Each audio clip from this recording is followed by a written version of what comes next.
नबूवत मिल जाने के बाद आप सल्लल्लाहु अलैहि वसल्लम 9 बरस तक मक्का मुकर्रमा में तबलीग फरमाते रहे और कौम की हिदायत और इस्लाह की कोशिश फरमाते रहे।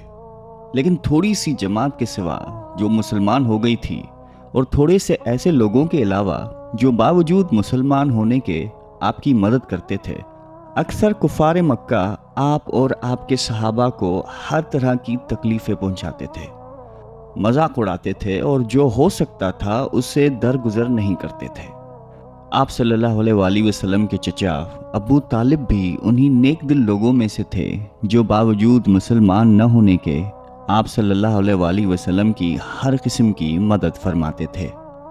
10वें साल में जब अबू तालिब का भी इंतकाल हो गया तो काफिरों को भी हर तरह खुले महार इस्लाम से रोकने और मुसलमानों को तकलीफ पहुंचाने का मौका मिल गया।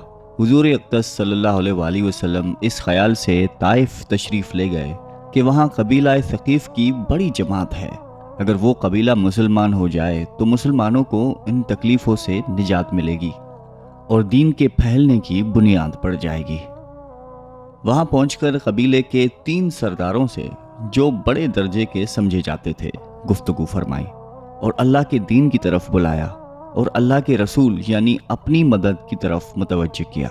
मगर उन लोगों ने बजाय इसके कि दीन की बात को कबूल करते या कम से कम अरब की मशहूर मेहमान नवाजी के लिहाज से एक मेहमान की खातर मदारत करते, साफ जवाब दे दिया और निहायत ही बेरुखी और बद इखलाकी से पेश आए। उन लोगों ने ये भी गवारा न किया कि आप सल्लल्लाहु अलैहि वसल्लम यहाँ क़याम फरमा लें।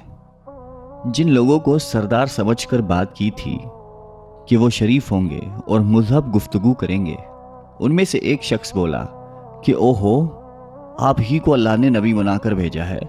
दूसरे ने कहा कि अल्लाह को तुम्हारे सिवा कोई और मिला ही नहीं था जिसको रसूल बनाकर भेज देते। तीसरे ने कहा कि मैं तुझसे बात ही करना नहीं चाहता, इसलिए कि अगर तू वाकई नबी है जैसा कि तेरा दावा है तो तेरी बात से इनकार कर देना मुसीबत से खाली नहीं, और अगर झूठ है तो मैं ऐसे शख्स से बात नहीं करना चाहता। उसके बाद उन लोगों से नाउमीद होकर आप सल्लल्लाहु अलैहि वसल्लम ने और लोगों से बात करने का इरादा फरमाया कि आप सल्लल्लाहु अलैहि वसल्लम तो हिम्मत और इस्तक़लाल के पहाड़ थे, मगर किसी ने भी कबूल न किया, बल्कि बजाय कबूल करने के आप सल्लल्लाहु अलैहि वसल्लम से कहा कि हमारे शहर से फ़ौरन निकल जाओ और जहां तुम्हें जाना हो वहां चले जाओ। हुजूर अकरम सल्लल्लाहु अलैहि वसल्लम जब उनसे बिल्कुल मायूस होकर वापस होने लगे तो उन लोगों ने शहर के लड़कों को पीछे लगा दिया कि आप सल्लल्लाहु अलैहि वसल्लम का मजाक उड़ाएं, तालियां पीटें, पत्थर मारें, हत्ता कि आप सल्लल्लाहु अलैहि वसल्लम के दोनों जूते खून से जारी होने से रंगीन हो गए। हुजूर अक़दस सल्लल्लाहु अलैहि वसल्लम इसी हालत में वापस हुए। जब रास्ते में एक जगह उन शरीरों से इत्मीनान हुआ तो आपने ये दुआ मांगी, ए अल्लाह, तुझी से शिकायत करता हूँ, मैं अपनी कमज़ोरी और बेकसी की और लोगों में ज़िल्लत और रुसवाई की। ए अरहमर राहिमीन, तू ही ज़ुअफ़ा का रब है और तू ही मेरा परवरदिगार है, तो मुझे किसके हवाले करता है? किसी अजनबी बेगाने के जो मुझे देखकर तुरशरू होता है और मुंह चढ़ाता है, या किसी दुश्मन के जिसको तूने मुझ पर काबू दे दिया है। ए अल्लाह, तू मुझसे नाराज़ नहीं है तो मुझे किसी की भी परवाह नहीं है। तेरी हिफाजत मुझे काफ़ी है। मैं तेरे चेहरे के उस नूर के तुफैल जिससे तमाम अंधेरियां रोशन हो गईं और जिससे दुनिया और आखिरत के सारे काम दुरुस्त हो जाते हैं, इस बात से पनाह मांगता हूँ कि मुझ पर तेरा गुस्सा हो या तू मुझसे नाराज़ हो। तेरी नाराज़गी का उस वक्त तक दूर करना ज़रूरी है जब तक तू राज़ी न हो। न तेरे सिवा कोई ताकत है न कुव्वत। मालिकुल मुल्क की शान क़हारी को इस पर जोश आना ही था कि हज़रत जिब्रील अलैहिस्सलाम फ़ौरन पहुँच गए और आकर सलाम किया और अर्ज़ किया कि अल्लाह ताला ने आपकी कौम की वो गुफ्तगू जो आपसे हुई सुनी और उनके जवाबात सुने, और एक फ़रिश्ते को जिसके मुतालिक पहाड़ियों की खिदमत है आपके पास भेजा है। आप जो चाहें उसको हुक्म दे दें। उसके बाद उस फ़रिश्ते ने सलाम किया और अर्ज़ किया कि जो इरशाद हो मैं उसकी तकमील करूं।